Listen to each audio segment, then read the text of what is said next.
राधे राधे, हरे हरे कृष्णा, जय Jinendra. Welcome back to my YouTube channel. आज का जो वीडियो है उसके अंदर हम डिस्कस करेंगे अनंत अंबानी और राधिका मर्चेंट की कुंडली। How you can use basic astrology, सिर्फ बेसिक एस्ट्रोलॉजी यूज कर चंद्र कुंडली यूज कर आप कितना कुछ फाइंड आउट कर सकते हो हॉरोस्कोप में, वो देखेंगे। सेकेंडली, रिच स्पाउस किस तरीके से दिख सकता है हॉरोस्कोप में, वो भी देखेंगे। थर्डली, न्यूमरोलॉजी को यूज करके आप स्पाउस के ट्रेट्स किस तरीके से आइडेंटिफाई कर सकते हो। एंड लास्टली, जो टाइम रेक्टिफिकेशन करना चाहते हो उनके लिए भी ये वीडियो काफी ज्यादा बेनिफिशियल होगी। तो देखिए, यहाँ पर बेसिक एनालिसिस से शुरुआत करेंगे। चंद्र कुंडली, बेसिक चंद्र कुंडली हमने कंसिडर की है। ये जो वीडियो है बड़ा ही बेसिक है, बिगिनर्स के लिए है, पर आपको बहुत कुछ यहाँ पर सीखने मिलेगा। तो देखिए, दूसरे भाव का मालिक जो चंद्रमा बनता है, जेमिनी लगन की कुंडली बन जाती है, वो पहले घर के अंदर आकर बैठा है। मैं हमेशा कहता हूँ मेरी वीडियोस के अंदर भी कि दूसरे भाव का मालिक जब भी पहले घर के अंदर आकर बैठा है, विरासत में लोगों को चीजें मिलती है और बोली जो होगी, इनकी स्पीच जो होगी, अट्रैक्टिव होगी कहीं ना कहीं। आप देखेंगे इंटरव्यूज के अंदर राधिका मर्चेंट की अगर आप स्पीच देखेंगे तो बहुत ज्यादा मीठी है और आपको एक वो एक मिठास देखने मिलेगी स्पीच के अंदर। वो एक्स फैक्टर बनता है पर्सनालिटी के लिए। एकदम कृष्णा लागे छे। वाव! हाय! अब यहाँ पर देखेंगे तीसरे भाव के अंदर मंगल बैठा है। तीसरे भाव के अंदर जो मंगल होता है वो नाक से स्पीच देता है। अगर तीसरे भाव में या दूसरे भाव में मंगल का इन्फ्लुएंस रहा तो आप देखेंगे ऐसा इंसान नाक से बोलता है। Hi everybody, good evening. Thank you so much for being here. Like Anand said, we are extremely humble that you have all made it from around the world to come to our home. Thank you so. अब the most important part of this horoscope, पंचम भाव। यहाँ पर पंचम भाव को अगर आप यहाँ पर देखेंगे तो शुक्र और राहु की यहाँ पर युति बन चुकी है और पंचम भाव का जो मालिक है वो पंचम भाव में ही बैठा है। तो आप देखेंगे शुक्र के भाव में बैठा है, एक्सट्रीमली प्रोमिनेंट पोजीशन बन गई यहाँ पर, और राहु उस चीज को बढ़ा रहा है। अगर आप डिग्री देखेंगे तो शुक्र की डिग्री देखिए आप 18 डिग्री, राहु की डिग्री देखिए 18 डिग्री। एक्सट्रीमली स्ट्रॉन्ग कंजंक्शन कहीं ना कहीं ये बन जाता है।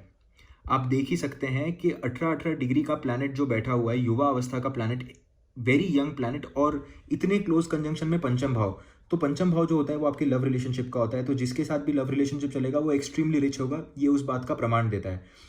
जब भी कोई दो प्लैनेट्स एक डिग्री पर आकर बैठ जाएंगे, सिमिलर डिग्री पर, इतने पावरफुल पोजीशन में युवा अवस्था में, तो आप देखेंगे ये वरुण धवन की जुड़वा मूवी जैसा काम करेगा। जो एक प्लैनेट करेगा वही दूसरा प्लैनेट करेगा। और जैसे हमें पता है कि राहु एक्सपोनेंशियल एक्सपेंशन का कारक है और शुक्र की चीजों को यहां पर बढ़ा रहा है। अब यहां पर आप देखेंगे कि इनको फेम कैसे मिला। राधिका मर्चेंट को अनंत अंबानी के पहले आई डोंट थिंक ज्यादा लोग जानते होंगे, बट अनंत अंबानी के साथ जब शादी हुआ उसके बाद सारे लोग उनको जानने लग गए। तो फेम का यहां पर आप देखेंगे कि लोग उन्हें क्यों जान रहे हैं। पहले भाव का मालिक सप्तम भाव में आकर बैठा है, तो people will know her only because of the marriage. यहां पर आप देख सकते हैं कि पहले भाव का मालिक सप्तम भाव में आना ही बताता है कि मैरिज की वजह से लोग इनको जानेंगे। सूर्य को यहाँ पर देखिए, सूर्य सप्तम भाव के अंदर बैठा है, तो एक बात तो ये श्योरली बताता है, सूर्य एक रॉयल प्लैनेट है, तो स्पाउस जो होगा वो रॉयल फैमिली से आएगा या रॉयल स्पाउस होगा। यहाँ पर सूर्य यहाँ पर बैठा है और लग्नेश भी यहाँ पर आकर बैठा है, तो उस चीज़ को और ज़्यादा प्रोमिनेंट और कंफर्म बता रहा है कहीं ना कहीं। अब आप यहाँ पर आकर देखेंगे कि सूर्य सप्तम भाव के अंदर अच्छा काम नहीं करता है, तो ये पहली बात तो बताता है कि स्पाउस के पास पोजीशन, पद, प्रतिष्ठा सब कुछ होगी, बट कुछ ना कुछ there is something which is wrong. अभी वो कंफर्म कैसे होगा, अभी तक ये कंफर्म्ड नहीं है। अभी कंफर्म कैसे होगा, इस सूर्य को देखिए, सूर्य बैठा तो गुरु की राशि के अंदर है, बट केतु के नक्षत्र के अंदर बैठा हुआ है। केतु के नक्षत्र, मूल नक्षत्र का ये सूर्य यहाँ पर बैठा हुआ है। जैसा कि आप देख सकते हैं सूर्य जो है वो मूल नक्षत्र का है यहाँ पर। तो केतु के नक्षत्र में एक तो सूर्य बैठ गया, तो देखिए स्पाउस ने स्ट्रगल काफी किया होगा। अब उसके अलावा ये जो साइन है यहाँ पर धनु राशि बनती है, और धनु राशि के जो मालिक है, मतलब इनके जो 7th हाउस के लॉर्ड बनते हैं, वो अपने से 12वें जा चुके हैं।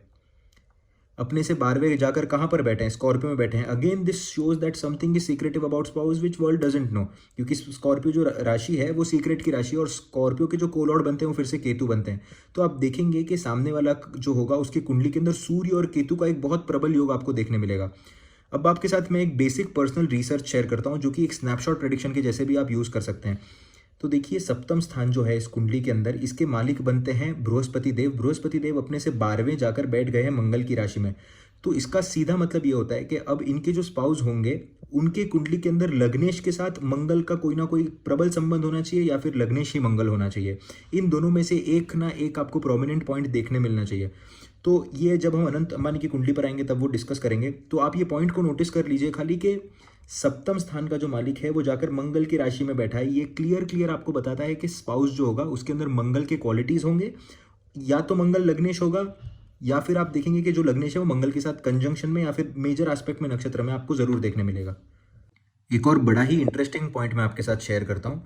तो देखिए सूर्य जो है यहाँ पर, सूर्य दर कारक बन जाता है कुंडली के अंदर, मूल नक्षत्र के अंदर बैठा हुआ है, सूर्य सप्तम स्थान के अंदर बैठा है। अब यहाँ पर एक बात तो पता पड़ जाती है कि सूर्य की और मंगल की क्वालिटीज होंगी स्पाउस के अंदर, बट सूर्य यहाँ पर दर कारक बन जाता है। अगर अनंत अंबानी की बर्थ डेट का टोटल आप निकालेंगे तो उनका जो नंबर आता है, डेस्टिनी नंबर, वो उनका 1 आता है। तो आप क्लियरली देख सकते हैं कि दर कारक यहाँ पर सूर्य है, और दर कारक के साथ साथ सूर्य जो सप्तम स्थान में बैठे हैं वो और स्पाउस के रिप्रेजेंटेशन को स्ट्रांग बना रहे हैं। और अनंत अंबानी का अगर आप न्यूमरोलॉजी निकालेंगे तो उसका भी न्यूमरोलॉजी नंबर 1 आएगा। और ऑफ कोर्स हमें ये बात भूलनी नहीं चाहिए कि चंद्रमा पहले भाव के अंदर है, उसके ट्राइन के अंदर शुक्र और राहु बैठे हुए हैं, एक इंसान को एक्सट्रीमली ब्यूटीफुल बनाता है। देखिए शुक्र और राहु एक तो ट्राइन के अंदर बैठ गए, प्लस राहु चंद्रमा ट्राइन में बैठ गए, शुक्र और राहु की युति, नवमांश के अंदर भी शुक्र और राहु की युति, एक्सट्रीमली अट्रैक्टिव होता है ऐसा इंसान। मतलब आंखें से लेकर चेहरे का स्ट्रक्चर सब कुछ आपको बहुत ज्यादा सुंदर देखने मिलेगा। तो ये अनंत अंबानी की कुंडली है। तो जैसे कि मैंने आपको पिछले सेक्शन में कहा कि उनका जो 7th लॉर्ड था वो अपने से 12वें जाकर 8th साइन के अंदर बैठा था, स्कॉर्पियो के अंदर। तो यहाँ पर जरूरी हो जाता है कि अनंत अंबानी की कुंडली में ऐसा कोई योग हो जहाँ पर डायरेक्ट लग्नेश पर या तो मंगल का इन्फ्लुएंस हो, क्योंकि मंगल की राशि में है, या तो मंगल ही लग्नेश हो। जैसा कि आप देख सकते हैं चंद्रमा जो है वो मंगल के साथ बैठा है, मंगल का बहुत प्रोमिनेंट आपको पॉइंट देखने मिलेगा। तो ये उस चीज को और कंफर्म करता है कहीं ना कहीं कि स्पाउस के अंदर मार्स के ट्रेट्स होंगे।